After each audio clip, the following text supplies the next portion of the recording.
మీద చాలా మంది పెద్దలు ఉన్నారు. ఇప్పటికే గౌరవ ముఖ్యమంత్రి గారు ఒంగోలులో గనుల శాఖ నూతన కార్యాలయ భవన నిర్మాణానికి మంత్రి కొల్లి రవీంద్ర శంకుస్థాపన చేశారు. ఈ సందర్భంగా మాట్లాడుతూ రాష్ట్ర వ్యాప్తంగా అన్ని జిల్లాల్లో మైనింగ్ కార్యాలయాలు నిర్మించేందుకు ప్రభుత్వం సిద్ధంగా ఉందన్నారు. జగన్ ప్రభుత్వం కాలంలో మైనింగ్ రంగాన్ని పూర్తిగా దోచుకున్నారని, అన్యాయంగా లాక్కున్న మైన్స్ ను కూటమి ప్రభుత్వం తిరిగి ప్రారంభించినట్లు తెలిపారు.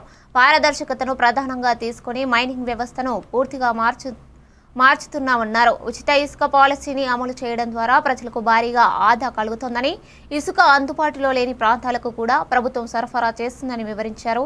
ఇటీవల విశాఖలో జరిగిన గ్లోబల్ సమ్మిట్లో రికార్డు స్థాయిలో పెట్టుబడులు వచ్చినట్లు, వచ్చే నెలలో ప్రకాశం జిల్లాలో కూడా భారీ ప్రాజెక్టులు ప్రారంభం కానున్నట్లు తెలిపారు. ఈ పెట్టుబడులు అమల్లోకి వస్తే జిల్లాది మాత్రమే కాదు, రాష్ట్రం మొత్తం ముఖచిత్రం మారిపోయే స్థాయి అభివృద్ధి సంభవిస్తుందని మంత్రి రవీంద్ర నమ్మకం వ్యక్తం చేశారు. ప్రభుత్వం పారదర్శక విధానాలతో ముందుకు సాగుతుందన్నారు.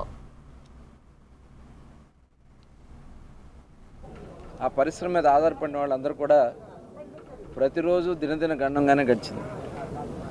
కానీ గౌరవ ముఖ్యమంత్రి చంద్రబాబు నాయుడు గారు కూటమి ప్రభుత్వం వచ్చిన తర్వాత చాలా పారదర్శకంగా మేము ముందుకెళ్తూ మరి ఈరోజు ఒక పాలసీ కూడా తీసుకున్నాం. మైనింగ్ పాలసీ తీసుకుని గత ప్రభుత్వంలో వాళ్ళు వేసినటువంటి ఫైన్స్ కానీ, వాళ్ళు బలవంతంగా లాక్కున్నటువంటి కొన్ని మైన్స్ని కానీ ఇవాళ మళ్ళీ తిరిగి ప్రారంభించి తిరిగి ఈ రాష్ట్రంలో మైనింగ్ యాక్టివిటీకి పెద్ద ఎత్తున పెట్టవేయటం జరిగింది.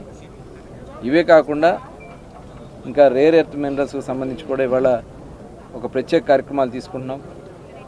బీచ్ శాండ్స్కి సంబంధించి కూడా ప్రత్యేక కార్యక్రమాలు తీసుకుంటున్నాం. ముఖ్యంగా శాండ్ కూడా ఏదైతే ఇవాళ ఇసుక గత ప్రభుత్వంలో దోపిడీ చేశారో చాలా అద్భుతమైనటువంటి కార్యాలయం. ఈరోజు చాలా డిజైన్ కూడా చాలా బాగుంది. లోపల బ్లాక్స్ కూడా చాలా డీటెయిల్గా అవసరాన్ని బట్టి చేశారు. ఇది రాష్ట్రానికి ఒక ఆదర్శం కావాలి.